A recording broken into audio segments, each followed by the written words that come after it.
மாணவ மாணவிய செல்வங்களுக்கு வணக்கம். நான் உங்கள் அஸ்வின். 10th தமிழ் பப்ளிக் 2024க்கான கம்ப்ளீட் ஆன்சர் கீ ஃபர்ஸ்ட்ல இருந்து லாஸ்ட் வரைக்கும் எல்லாமே இப்போ நம்ம பார்க்க போறோம். மறக்காம நம்ம சேனலுக்கு சப்ஸ்கிரைப் பண்ணிக்கோங்க அண்ட் டிஸ்கிரிப்ஷன்ல வாட்ஸ்அப் சேனல் லிங்க் இருக்கு, ஜாயின் பண்ணிக்கோங்க. அடுத்து இங்கிலீஷ்க்கு இம்பார்ட்டன்ட் கொஸ்டின் எல்லாமே போஸ்ட் பண்றேன். ஸோ 1 மார்க்ஸை பொறுத்தளவில் ஃபர்ஸ்ட் ஒன் பாடல் கேட்டவர், செகண்ட் ஒன் உவமை தொகை, தேர்ட் ஒனுக்கு விசுமும் இசையும் வந்து வானத்தையும் பேரொளியையும், ஃபோர்த் ஒன் வந்து அடி எதுகை கேட்டிருக்காங்க. ஸோ தாளாண்மை வேளாண்மை.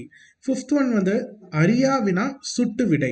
சிக்ஸ்த் ஒன் வந்துட்டு குழந்தையே வா. செவன்த் ஒன் குறிஞ்சி மருதம் நெய்தல். எயித் ஒன் வந்துட்டு கைமாறு கருதாமல் அறம் செய்வது. நைன்த் ஒன் காசி நகரத்தின் பெருமையை பாடும் நூல். 10th ஒன் சங்க காலத்தில் மொழிபெயர்ப்பு இருந்தது. 11th one Malaysia. Page number 7ல தெரியுமா அப்படின்னு ஒரு பாக்ஸில் கொடுத்துருப்பாங்க, பார்த்துக்கோங்க. அடுத்து பாடலை படித்து வினாக்கள். இது வந்து முல்லைப்பாட்டு. நனந்தலை உலகம் அப்படின்னா அகன்ற உலகம். தடக்கை அப்படின்றப்ப உரிச்சொல் தொடர், ஏன்னா தடம் அப்படின்னு வருது இல்லையா, சாலை நனி தட அந்த இது வருது. பாடலை ஆசிரியர் வந்து நப்பூதனார். அடுத்தது நம்ம 2 மார்க் கொஸ்டின். தற்கால உரைநடையில் ஸ்லேடை அமையும் நயத்திற்கு ஒரு எடுத்துக்காட்டு வந்து கேட்டிருக்காங்க. ஸோ பேசிக்கா ஒரு எடுத்துக்காட்டு மட்டும் நம்ம கொடுத்தோம் அப்படின்னாலே போதும். நீங்க டெஃபினேஷன் எழுதியிருந்தாலும் ஓகே தான். இப்போ ஸ்லேடை அப்படின்றப்போ ஒரு சொல்லோ சுற்றோ இருபொருள் பாட வருவது இரட்டுற மொழிதல் அணி அப்படின்னு சொல்லி நம்ம சொல்லுவாங்க. இந்த இரட்டுற மொழிதல் அப்படின்றத ஸ்லேடை அணி சொல்லுவாங்க. இதுக்கு நீங்க என்ன எக்ஸாம்பிள் வேணாலும் கொடுத்துக்கலாம், இங்க இருக்கிறதா எழுதணும் அப்படின்னு இல்லை. ஸ்ரீனிவாசன் பார்க்கடலில் துயில் கொள்கிறான். இத்தொடர் எவ்வித மாற்றமும் என்று 2 விதமான பொருள்களை தருகிறது. சீனியில் சர்க்கரை வாசம் செய்யும், எறும்பு பாலில் இருந்து மிதக்கிறது. ஸ்ரீனிவாசன் ஆகிய திருமால் பார்க்கடலில் துயில் கொள்கிறார் அப்படின்னு நீங்க உங்க ஓனா கூட வேற ஏதாவது மீனிங்ஃபுல்லா எழுதினா போதும். 17th அப்படிதான் நீங்க வந்து ஓனா எழுதிக்கலாம். அறிவியலின் வளர்ச்சி மனிதனின் அறிவை விரிவாக்குகிறது. எதன் வளர்ச்சி மனிதனின் அறிவை விரிவாக்குகிறது? அறிவியலின் வளர்ச்சி யாருடைய அறிவை விரிவாக்குகிறது அப்படின்னு சொல்லி நம்ம எப்படி வேணாலும் எழுதிக்கலாம். 12 ஆண்டுகளுக்கு ஒரு முறை மலர்வது குறிஞ்சி. எத்தனை ஆண்டுகளுக்கு ஒரு முறை குறிஞ்சி மலரும் அப்படின்னு கேட்கலாம். 12 ஆண்டுகளுக்கு ஒரு முறை மலரும் பூ பெயர் என்ன, இல்ல மலர்வது எது அப்படின்னு கூட நம்ம வந்து எப்படி வேணா அதை நீங்க எழுதிக்கலாம். வறுமையிலும் படிப்பின் மீது நாட்டம் கொண்டவர் மாப்போசி என்பதற்கு சான்று தருக. மாப்போசி வறுமையிலும் நூல் வாங்குவதற்கும் பணமில்லாத நிலையில் பழைய புத்தகங்களை வாங்கி படிப்பார். இவர் விருப்பமான புத்தகங்களை குறைந்த விலைக்கு வாங்கும் வழக்கம் உள்ளவர். இவர் பல வேளைகளில் பட்னி கிடந்து புத்தகம் வாங்கி ஆனந்தம் அடைவார். செவி வழியாகவும் இலக்கிய அறிவை பெற்றார் இப்படின்னு எழுதிட்டோம்னா மார்க்ஸ் வந்து கொடுத்துருவாங்க. இதுல 1-2 பாயிண்ட் குறைஞ்சிருந்தாலும் பரவாயில்ல, நம்ம முக்கியமான கீ பாயிண்ட்ஸ் எழுதிட்டோம். அந்த 2 முக்கியமான பாயிண்ட்ஸ்னா போதும். இதுல கூரான ஆயுதம் எது அப்படின்னா உழைத்தால் கிடைத்த ஊதியம் தான். ஏன் அப்படின்றது வந்து நம்ம பார்த்தோம் அப்படின்னா இதுவே அவனுடைய பகைவனை வெல்லக்கூடிய கூறான ஆயுதமாகும். நம்ம உழைத்தால் கிடைக்கிற ஊதியம் தான் பகைவனை வெல்றது கூட கிடைக்கக்கூடிய ஒரு ஆயுதமா நமக்கு இருக்கு. செய்குதம்பி பாவலரின் கல்வி பற்றிய கருத்தினை முழக்க தொடர்களா வந்து எழுத சொல்லியிருக்காங்க. ஸோ அருளினை பெருக்கி அறிவை சீராக்கி மயக்கம் அகற்றி அறிவுக்கு தெளிவு தந்து உயிருக்கு அரிய துணையாய் இன்பம் சேர்ப்பது கல்வியே ஆகும். எனவே அதை போற்றி கற்க வேண்டும் அப்படின்னு சொல்லி அவர் வந்து பாத்தீங்கன்னா சொல்லியிருப்பாரு. இதுக்கப்புறம் முயற்சி அப்படிங்கிற அந்த திருக்குறள், முயற்சி திருவினை ஆக்கும், முயற்றின்மை இன்மை புகுத்தி விடும் இப்படின்னு நம்ம எழுதியிருந்தோம்னாலே போதும். நீங்க திருக்குறள் திருவள்ளுவர் எழுதினாலும் பரவாயில்ல, கண்டிப்பா இது மட்டும் எழுதியிருந்தீங்கன்னா கூட உங்களுக்கு 2 மார்க் கொடுத்துருவாங்க. ஸோ ஒருவேளை முயற்சி திருவினை ஆக்கும் அது மட்டும் நீங்க எழுதியிருந்தீங்கன்னா கண்டிப்பா 1 மார்க் அப்படிதான் வந்து கொடுப்பாங்க. இதற்கடுத்ததாக நமக்கு 2 மார்க் கிராமர் செக்ஷன் இலக்கணம் பகுதி. ஸோ 22வது வந்து பார்த்தீங்கன்னா இதில் சரியான தொடர்கள் எடுத்து எழுதணும், தப்பான தொடரில் அந்த பிழை நீக்கி வந்து எழுத சொல்லியிருக்காங்க. ஸோ இந்த இரு தாற்றல் பல சீப்பு வாழைப்பழங்கள் உள்ளன, இது சரி. ஒரு சீப்பில் பல வாழைப்பழங்கள் உள்ளன, இதுவும் சரி. பிழையான தொடர் என்ன அப்படின்னா ஒரு சீப்பில் பல தாறு வாழைப்பழங்கள் உள்ளன, இதுதான் தப்பு. என்ன காரணம் அப்படின்னா தாருங்கிறது வாழைக்குலை, சீப்புங்கிறது தான் வாழைத்தாற்றின் பகுதி. இதற்கடுத்ததாக இரு சொற்களை பயன்படுத்தி ஒரு தொடர் அமைக்கவும். ஸோ கொடு அப்படின்றப்ப ஒருத்தன் வந்து பார்த்தீங்கன்னா இன்னொருத்தங்களுக்கு தருவது. கோடு அப்படின்றப்ப லைன் நம்ம சொல்லுவோம். இது எப்படி வேணாலும் நீங்கள் ஓனா எழுதிக்கலாம். கோடு போட்ட புத்தகத்தை என்னிடம் கொடு அப்படின்னு நம்ம வந்து எழுதலாம். இயற்கை செயற்கை, இயற்கையான பழங்களை உண்டு செயற்கையை புறம் தள்ளுவோம் அப்படின்னு எப்படி வேணா நீங்க வந்து பாத்தீங்கன்னா இதை உங்க ஓன் வேர்ட்ஸ்ல எழுதிக்கலாம். மயங்கிய அப்படின்றப்போ இதற்கான இலக்கண குறிப்பு கேட்டிருக்காங்க. பகுபத உறுப்பு இலக்கணம். மயங்கிய அப்படின்றப்ப மயங்கு பிளஸ் இ பிராக்கெட்ல இன், ஏன்னா அது வந்து புணர்ந்து கெட்டுருச்சு, பிளஸ் இ பிளஸ் அ. மயங்கு வந்து பகுதி, இ பிராக்கெட்குள்ள இன், ஈ வந்து இறந்த கால இடைநிலை, அதுல இன் வந்து புணர்ந்து கெட்டது, ஈ வந்து அடுத்து ஈ வந்து உடம்படுமை, ஆ வந்து பெயரச்ச விகுதி. ஓகே, பெயரச்ச விகுதி. இதற்கு அடுத்ததாக நமக்கு வந்து பாத்தீங்கன்னா பயோடெக்னாலஜி அப்படின்றப்ப உயிரி தொழில்நுட்பம், மித் அப்படின்னா தொன்மம். இந்த கேள்விக்கு வந்து நம்ம அட்டன் பண்ணியிருக்க கூடாது, ஏன்னா அது செவி மாற்றுத்திறனாளிகளுக்கான அந்த ஸ்பெஷல் ஸ்டூடெண்ட்ஸ் கொஸ்டின் அது. இதற்கு அடுத்ததா 26th கொஸ்டின் குறிப்புகளை கொண்டு, அதாவது எஸ்ஆர் நோ டைப்ல நம்மளை வந்து பாத்தீங்கன்னா எழுத சொல்லியிருக்காங்க, கொஸ்டின் வந்து ஃப்ரேம் பண்ண சொல்லியிருக்காங்க. அப்ப நம்ம எப்படி வேணாலும் நம்ம வந்து பாத்தீங்கன்னா இதை ஃப்ரேம் பண்ணிக்கலாம். இப்ப சுவைக்காத இளநீர், சுவைக்காத இளநீரை மக்கள் குடிப்பாரா, மக்கள் குடிப்பார்களா அப்படின்னு நம்ம கேட்கலாம். அதாவது இந்த கேள்வி கேட்டு பதில் வந்து எஸ் இல்லைன்னா ஆம், இல்லைன்னா இல்லை, ஆம் குடிப்பார், இல்லை குடிக்க மாட்டார். இந்த மாதிரி நம்ம எப்படி வேணாலும் ஃபார்ம் பண்ற மாதிரி நம்ம எழுதிக்கலாம். உங்க இஷ்டம் தான், எப்படி வேணா நீங்க இதை ஃப்ரேம் பண்ணிக்கலாம். அதே மாதிரி நாளை விடுமுறை நாளாக அறிவித்துள்ளனரா, இல்ல நாளை விடுமுறை நாளாக அறிவிப்பார்களா, எப்படி வேணா நீங்க ஃப்ரேம் பண்ணிக்கலாம். இந்த மாதிரி தான் இருக்கணும் அப்படின்லாம் கிடையாது, நீங்க வேற மாதிரி கூட ஃப்ரேம் பண்ணிக்கலாம். இது உங்க சாய்ஸ் தான். ஆனா அந்த ஃபைனலா அந்த கொஸ்டினுக்கான ஆன்சர் எஸ் ஆர் நோ டைப்ல உங்களுக்கு இருக்கணும். 27th கொஸ்டின் வந்து பாத்தீங்கன்னா வலுவமைதிகளை திருத்தி எழுத சொல்லியிருக்காங்க. இதுல வந்து பாத்தீங்கன்னா இந்த நாய்க்குட்டியை பத்தி பேசுறாங்க அப்படின்றப்போ நம்ம கேட்பான் கத்துவான் அப்படின்லாம் எழுதக்கூடாது. ஸோ அப்போ என்ன பண்ணணும், சீசர் எப்போதும் என் சொல் பேச்சை கேட்கும், ஏன்னா நாய் அப்படின்றப்ப அது அக்ரி நாய், அதனால கேட்கும் அப்படின்னு எழுதணும். ஸோ கேட்கும். அடுத்ததா புதியவர்களை பார்த்து கத்துவான், நாய் வந்து குறைக்கும், பார்த்து கத்துமே, இல்லை கத்துமேன்னு அதுவுமே தப்பு தான், ஏன்னா குறைக்குமே தவிர அப்படின்னு வரணும். ஸோ குறைக்குமே இல்லைன்னா குறைக்குமோ, எப்படி வேணாலும் எழுதிக்கலாம். குறைக்குமோ இல்லை குறைக்குமே தவிர, குறைக்குமே இல்லைன்னா குறைக்குமோ தவிர, கடிக்க மாட்டான்னு வராது, கடிக்காது, கடிக்காது அப்படின்னு சொல்லி ஒரே நம்ம வேர்டா ஃபார்ம் பண்ணி கடிக்காது. சீசர் எப்போதும் என் சொல் பேச்சை கேட்கும், புதியவர்களை பார்த்து குறைக்குமே தவிர கடிக்காது என்று இளமரன் தன்னுடைய வளர்ப்பு நாயை பற்றி பெருமையாக கூறினார். அடுத்ததா வேங்கை என்பதை தொடர்மொழியாகவும் பொது மொழியாகவும் வேறுபடுத்தி காட்டுக. ஸோ வேங்கை அப்படின்றது நமக்கு தனிமொழி அப்படின்றப்ப நமக்கு அது வந்து மரத்தை வந்து குறிக்கும். வேம் பிளஸ் கை அப்படின்றப்ப அது நமக்கு தொடர்மொழியா வந்துட்டு வேகின்ற கை எனவும் பொருள் தருகிறது. சரிங்களா? ஸோ அதனால அப்படி நம்ம குறிச்சு எழுதிக்கலாம். இதற்கடுத்ததான் இன்றைய அறிவியல் கண்டுபிடிப்புகள் மனிதனை மேம்படுத்த நிகழ்கிறவா என்பதனை குறித்து சிந்தனைகளை முன்வைத்து எழுதுக. இது நீங்க ஓனாவே எழுதிக்கலாம். இதெல்லாம் இந்த கற்பவை கற்றப்பின்ல இந்த டைம் கொஸ்டின் பேப்பர்ல நல்லா இம்பார்ட்டன்ஸ் கொடுத்து கேட்டிருக்காங்க. கிரியேட்டிவ் ரைட்டிங்க்கு ஹை இம்பார்ட்டன்ஸ் வழங்கியிருக்காங்க. இன்றைய அறிவியல் கண்டுபிடிப்புகள் மனிதனை மேம்படுத்தவில்லை, அது மனிதனுக்குரிய தேவைகளை மட்டுமே மேம்படுத்தி இருக்கிறது. அறிவியலால் இன்று மனிதனாக வாழவில்லை, இயந்திரம் மனிதனாகிவிட்டது, மனிதன் இயந்திரமாகிவிட்டான். மனித நேயத்தை, அன்பையும் இரக்கத்தையும் இன்றைய மனிதனுடன் பார்க்க முடியவில்லை. இதெல்லாம் இப்படிதான் எழுதணும் அப்படின்லாம் கிடையாது. நீங்க ஓன் வேர்ட்ஸ்ல வேற மாதிரி கூட இதை அப்படியே எழுதியிருக்கலாம், கம்ப்ளீட்டா டிஃப்ரெண்டா கூட நீங்க வந்து பாத்தீங்கன்னா எழுதியிருக்கலாம். ஏன்னா இது வந்து உங்களோட அந்த சிந்தனைகளை வந்து எழுதுறதுனால இது நம்ம அந்த லெசனை கொஞ்சம் ஃபாலோ பண்ணி அது பேஸ் பண்ணி நம்ம எழுதினா கூட போதும். 30th கொஸ்டின் வந்து உரைப்பத்தியை படித்த வினாக்கள். புவி ஏன் வெள்ளத்தில் மூழ்கியது அப்படின்றப்போ தொடர்ந்து பெய்த மழையால் புவி வெள்ளத்தில் மூழ்கியது, இது மட்டும் எழுதுனா கூட நமக்கு வந்து பாத்தீங்கன்னா போதும். இல்ல நீங்க ஊழிக்காலம் அப்பொழுது மழை பெய்ததால் புவி வெள்ளத்தில் மூழ்கியது அப்படின்னு எழுதினாலும் நீங்க வந்து பாத்தீங்கன்னா சரி, எது வேணாலும் எழுதிக்கலாம். பத்தியில் உள்ள அடுக்கு தொடர்கள் வந்து ஒன்னே ஒண்ணுதான், மீண்டும் மீண்டும் அப்படின்னு சொல்லி இந்த இடத்துல அடுக்கு தொடர் வந்து வருது. பெய்த மழை அப்படின்றத வினைத்தொகையா மாத்தணும்னா பெய்மழை, ஏன்னா அப்பதான் நம்ம வந்து பெய்த மழை, பெய்கின்ற மழை, பெய்யும் மழை அப்படின்னு நம்ம வந்து அதற்குண்டான அந்த கால இடைநிலை போட்டு ஆட் பண்ணிக்க முடியும். ஸோ அதனால வினைத்தொகை அப்படின்றப்ப பெய்மழை அப்படின்றதான் கரெக்டான ஆன்சர். அடுத்ததா நீங்கள் அறிந்த நிகழ்கலை கலைஞர் ஒருவரை பற்றியும் அவரது கலைத்திறன் பற்றியும் எழுதுக. இது நீங்க வந்து யாரை பற்றி வேணாலும் நீங்க வந்து பாத்தீங்கன்னா எழுதிக்கலாம். ஏன்னா நிகழ்கலை அப்படின்றப்ப நமக்கு அந்த வந்து பொய்க்கால் குதிரை ஆட்டம், ஸோ அந்த டீடைல்ஸ் எல்லாம் நமக்கு லெசன்ல இருக்கு இல்லையா? ஸோ அதனால உங்களுக்கு தெரிஞ்ச ஒருத்தர் இல்லாத ஒருத்தரையே கூட நீங்க வந்து பாத்தீங்கன்னா தாராளமா இவர் எனக்கு தெரியும் அப்படின்னு சொல்லி இவர் இந்த கலையில் சிறந்தவர் அப்படின்னு சொல்லி அந்த லெசன்ல இருக்கிற ஏதாச்சும் ஒரு கலையை பத்தி நீங்க தெளிவா எழுதியிருந்தீங்க அப்படின்னாலே உங்களுக்கு மதிப்பெண்கள் வந்து பாத்தீங்கன்னா கொடுத்துருவாங்க. அடுத்தது நம்ம வந்து பாத்தீங்கன்னா எவையெல்லாம் அறியேன் என்று கருணையன் கூறுகிறார் அப்படின்னா, கருணையாகிய நான் உயிர் பிழைக்கும் வழி அறியேன், அறிவோடு பொருந்திய உறுப்புகள் இயங்காத இந்த உடலின் தன்மையை அறியேன், உடலுக்கு வேண்டிய உணவை தேடிக்கொண்டு வரும் வழிவகைகளை அறியேன், காட்டில் செல்வதற்கான வழிகளையும் அறியேன் என்று அவர் வந்து பாத்தீங்கன்னா சொல்றாரு. நெடுநாளாக பார்க்க பண்ணியிருந்த உறவினர் ஒருவர் எதிர்பாராத வகையில், ஸோ இந்த கொஸ்டினும் ஒரு எதிர்பாராத உறவினர் வந்து வீட்டுக்கு வராரு அப்படின்னா அவரை எப்படி நம்ம வந்து வரவேற்கணும், விருந்தோம்பல் செய்யணும் அப்படின்னு சொல்லியிருக்காங்க. ஸோ இதுவுமே நீங்க எப்படி வேணாலும் இதை ஓன் வேர்ட்ஸ்ல எழுதிக்கலாம். ஒரு சாம்பிள் மட்டும் நான் கொடுக்குறேன். உறவினரை வியந்து உரைத்து நல்ல சொற்களை இனிமையாக பேசி முகமலர்ச்சியுடன் அவர்களை நோக்கினேன். ஸோ நான் வந்து இந்த மாதிரி அவரை பார்த்தேன், வருக வருக என்று வரவேற்றேன், அதன் பிறகு அவருக்கு தேநீர் கொடுத்தேன். எப்படி வேணா நீங்க இதை எழுதிக்கலாம், இது உங்க சாய்ஸ் தான். பட் இந்த மாதிரி ஒரு பேராகிராஃப் வந்து பாத்தீங்கன்னா நீங்க எழுதிட்டீங்க அப்படின்னாலே போதும், இது உங்க சாய்ஸ், ஓன் கொஸ்டின்.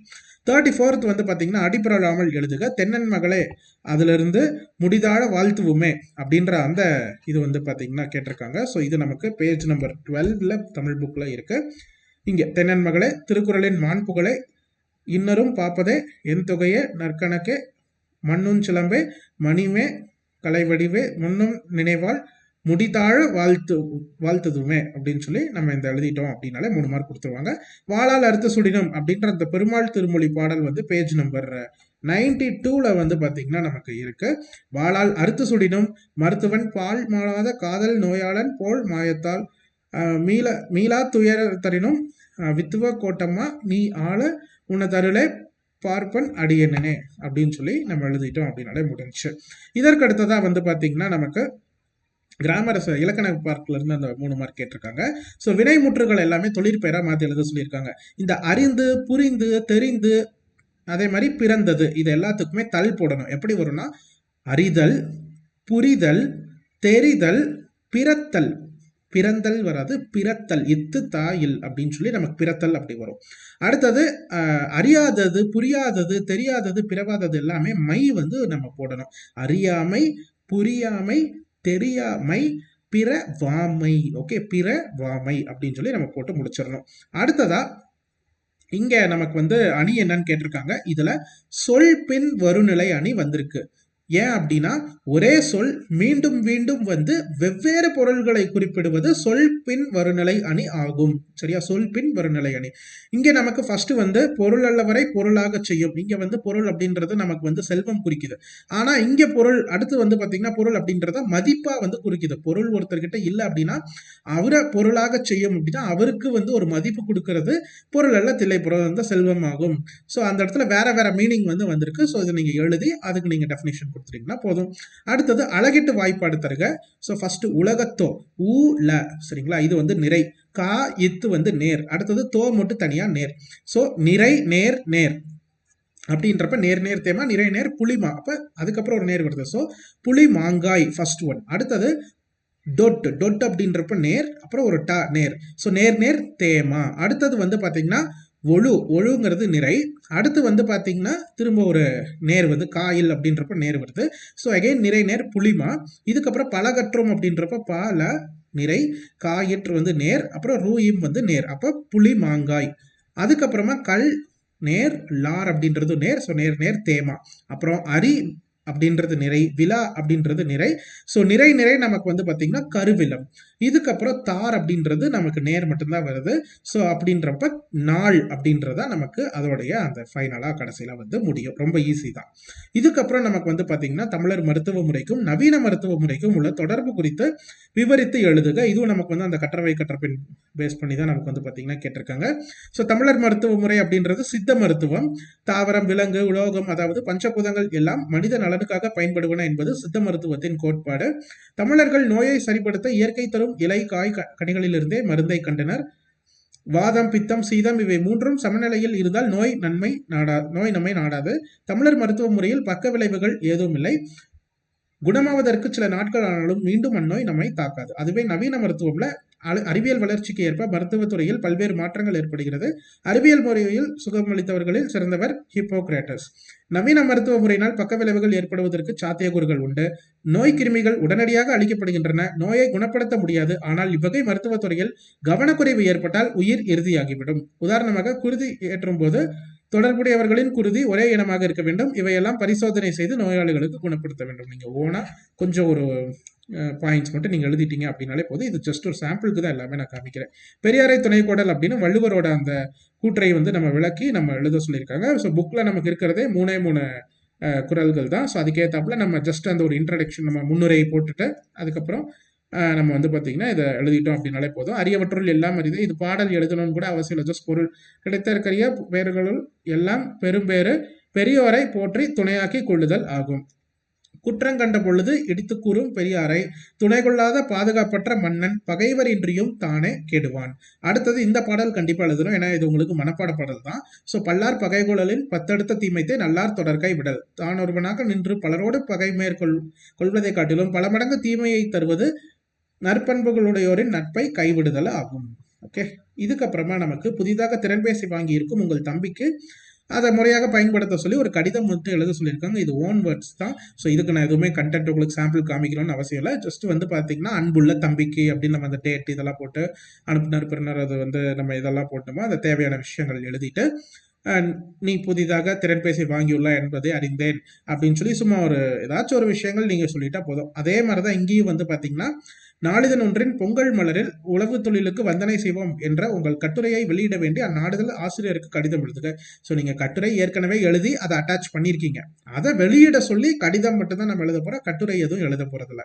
அப்போ நம்ம வந்து அனுப்புனர் பெறுநர் போட்டுட்டு மதிப்பிற்குரிய ஐயா, நான் எனது பெயர் சொல்லிட்டு நான் உழவு தொழிலுக்கு வந்தனை செய்வோம் என்ற தலைப்பில் கட்டுரை ஒன்றை எழுதி அதை உங்களிடம் அனுப்பியுள்ளேன், இல்லை அனுப்புகிறேன் அப்படின்னு நம்ம சொல்லிக்கலாம். இந்த கட்டுரையை உங்களின் நாளிதழில் உள்ள பொங்கல் மலரில் வெளியிடுமாறு தாழ்மையுடன் கேட்டுக்கொள்கிறேன். அவ்வளவுதான், முடிஞ்சு. இதுக்கப்புறம் நம்ம ரிமைனிங் எல்லாம் எழுதணும். காட்சியை கண்டு கவினுரை எழுதுக அப்படின்றதுல நீங்க வந்து பாத்தீங்கன்னா இது ஒரு 5 பாயிண்ட் மட்டும் ஏதாச்சும் ஒன்று நீங்க எழுதலாம். இந்த காட்சியில் மாணவர்கள் பாடத்தை கற்றுக்கொள்கின்றனர், ஆசிரியர் அதை கற்பிக்கிறார் அப்படின்னு நம்ம ஃபர்ஸ்ட் பாயிண்ட் ரொம்ப சிம்பிளா எழுதிடலாம்.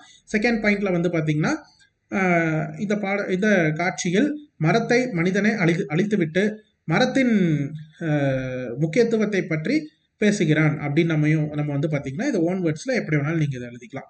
அடுத்ததாக இங்கே வந்து பார்த்தீங்கன்னா படிவம் நிரப்புதல்ல நமக்கு மேல்நிலை வகுப்பு சேர்க்கை படிவம் வந்து கொடுத்துருக்காங்க. தமிழ்வேந்தன் அப்படிங்கிறவருடைய மகள் வான்மலர். ஸோ இந்த படிவம் வந்து பார்த்தீங்கன்னா இப்போ நம்ம ஃபில் பண்ணிடலாம். ஃபர்ஸ்ட் மாணவனுடைய பெயர் வந்து பார்த்தீங்கன்னா வான்மலர் அப்படின்னு சொல்லி நமக்கு வந்துட்டு கொடுத்துருக்காங்க. பாலினம் வந்து பார்த்தீங்கன்னா நமக்கு மகள்னு கொடுத்தனால ஸோ பெண். பிறந்த தேதி நமக்கு எதுவுமே வந்து பார்த்தீங்கன்னா கொடுக்கல இல்லையா? ஸோ அதனால நமக்கு வந்து பார்த்தீங்கன்னா நம்ம சாய்ஸில் எது வேணாலும் நம்ம வந்து பார்த்தீங்கன்னா தாராளமாக ஏதாச்சும் ஒரு பிறந்த தேதி நம்ம போட்டுக்கலாம். நான் வந்து சும்மா ஜான்வரி 1 1995 அப்படின்னு நான் கொடுக்குறேன். நீங்கள் எந்த தேதி வேணாலும் கொடுத்துருந்தாலும் எந்த பிரச்சனையும் வந்து பார்த்தீங்கன்னா கிடைக்காது. தேசிய இனம் அப்படின்றப்ப இந்தியர் அப்படின்னு நம்ம வந்து பார்த்தீங்கன்னா போட்டுக்கலாம். வேற எது போட்டிருந்தாலும் ஒன்றும் பிரச்சனை இல்லை. பெற்றோர் அல்லது பாதுகாவலர் பெயர் வந்து நமக்கு இங்கே கொடுத்துருக்காங்க தமிழ்வேந்தன் அப்படின்னு சொல்லி. ஸோ அந்த தமிழ்வேந்தன் அப்படிங்கிறதையும் நம்ம வந்து பார்த்தீங்கன்னா இந்த இடத்துல நம்ம போட்டுக்கலாம். அதுக்கப்புறம் ரத்த வகை, கொஞ்சம் இது ரைட்டிங் இதாகுது. ரத்த வகை அப்படின்றப்போ சும்மா நீங்களே வந்து ஏதாச்சும் ஒன்று O+ அப்படின்னு நம்ம வந்து போட்டுடலாம். உயரம் மற்றும் எடையும் வந்து பார்த்தீங்கன்னா நம்ம அது சும்மா என்ன வேணாலும் நம்ம வந்து பார்த்தீங்கன்னா போட்டுக்கலாம். சரிங்களா? ஸோ ஒரு 60 ஃபர்ஸ்ட் வந்து உயரம் கேட்டிருக்காங்க. So 160 centimetre. எடை வந்து பார்த்தீங்கன்னா ஒரு 60 கிலோகிராம் அப்படின்னு சொல்லி போட்டுக்கலாம். வீட்டு முகவரி குறித்து அவங்க எதுவும் கொடுத்துருக்காங்களா அப்படின்னு பார்த்தீங்கன்னா நமக்கு கடலூர் அப்படிங்கிறத அதை கொடுத்துருக்குறாங்க. ஸோ அதனால் கண்டிப்பாக அவங்களோட அட்ரஸில் வந்துட்டு கடலூர் அப்படின்ற அந்த இருக்கணும், இல்லை விருத்தாச்சலம் அப்படிங்கிறதாவது ஏதாச்சும் ஒன்று வந்து பார்த்தீங்கன்னா நமக்கு இருக்கணும். சரிங்களா? ஸோ விருத்தாச்சலம் கடலூர் மாவட்டம்னு கொடுத்துருக்காங்க. அதே ஊரில் தான் அவங்க பண்ணுறாங்க. ஸோ அதனால் நம்ம வந்து கண்டிப்பாக அட்ரஸ் எழுதுகிறப்ப ஏதாச்சும் ஒரு அட்ரஸ், சரிங்களா? ஸோ நம்பர் வந்து 1/80 இல்லை 70 ஏதாச்சும் ஒரு ரோடு பேர், சரிங்களா? வஉசி தெரு, சும்மா ஏதாச்சும் ஒரு இது போட்டுட்டு இல்லை வேற ஏதாவது ஒரு பேர் போட்டு நமக்கு வந்து பார்த்தீங்கன்னா விருத்தாச்சலம் கடலூர் மாவட்டம் அப்படின்னு சொல்லி நம்ம வந்து பார்த்தீங்கன்னா போட்டுருணும். தொலைபேசி அலைபேசி எண் கொடுக்கல. ஸோ சும்மா நம்ம ஏதாவது ஒரு 10 நம்பர் இல்லை எத்தனை நம்பர் வேணாலும் நம்ம அதில் எழுதிக்கலாம், அது ஒன்றும் பிரச்சனை இல்லை. ஸோ நான் சும்மா இந்த மாதிரி 999 அப்படின்னு சொல்லி ஒரு கொஞ்சம் நம்பர் வந்து எழுதுறேன். இறுதியாக படித்து முடித்த வகுப்பு வந்து 10th அப்படின்னு சொல்லி பள்ளியின் முகவரி நமக்கு அங்கேயே கொடுத்துருக்காங்க. ஸோ இந்த அரசு உயர்நிலைப்பள்ளி விருத்தாச்சலம் கடலூர் மாவட்டம் அப்படின்னு சொல்லி நம்ம வந்து பார்த்தீங்கன்னா எழுதிக்கிட்டோம்னா ஓகே. சேர விரும்பும் விளையாட்டு அப்படின்றப்ப அதை பற்றி நமக்கு என்ன சொல்லிருக்காங்க அப்படின்னா எதுவுமே நமக்கு வந்து பார்த்தீங்கன்னா சொல்லலை. ஸோ அதனால் நம்ம ஏதாவது ஓனாக எழுதிக்கிறதுனாலும் பரவாயில்ல, இல்லை அப்படின்னாலும் ஒரு பிரச்சனையும் இல்லை. இதுக்கப்புறம் மாணவரோட கையெழுத்து நம்ம போட்டுட்டு சேர்க்கை எண் நம்ம எழுத வேண்டியதில் தேதி இடம் போட்டு பெற்றோருடைய கையெழுத்து அப்படின்னு சொல்லி நம்ம சும்மா அவங்களோட பேரில் இருக்கிற மாதிரி ஒரு கையெழுத்து வான் மலர் அப்படின்னு சொல்லி நம்ம ஒரு கையெழுத்து சும்மா அப்படி போட்டு விட்டோம்னா போதும். வீட்டு முகவரி கூட நீங்கள் XXYY இல்லை ஆ ஊர் அப்படின்னு நீங்கள் எழுதியிருந்தீங்கனாலும் ஒன்றும் தப்பு கிடையாது, கண்டிப்பாக மார்க் போட்டுருவாங்க. ஸோ அதே தான் நீங்கள் எழுதியிருக்கணும் அப்படிங்கிறதெல்லாம் அவசியம் இல்லை, எழுதியிருக்கலாம் அப்படிங்கிறத நான் சொல்கிறேன், வேற ஒன்றும் இல்லை. அடுத்ததாக மாணவ நிலையில் நாம் பின்பற்ற வேண்டிய அறங்களையும் அதனால் ஏற்படும் நன்மைகளையும் அட்டவணைப்படுத்த சொல்லியிருக்காங்க. ஸோ இது நமக்கு பார்த்தீங்கன்னா புக்லேயே நமக்கு இருக்க ஒரு கொஷின் தான்.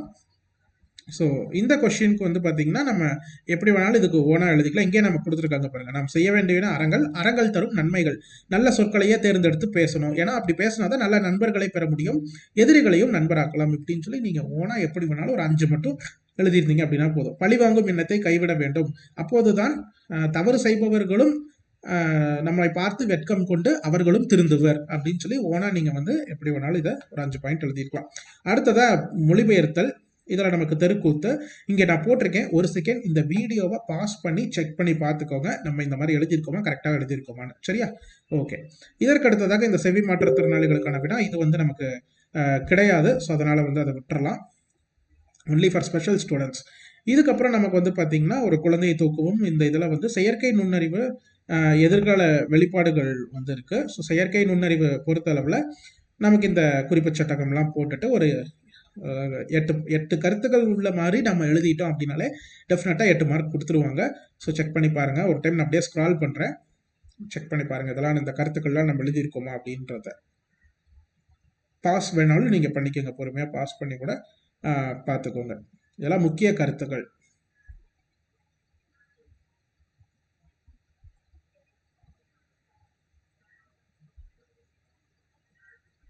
ஓகேவா? சரி.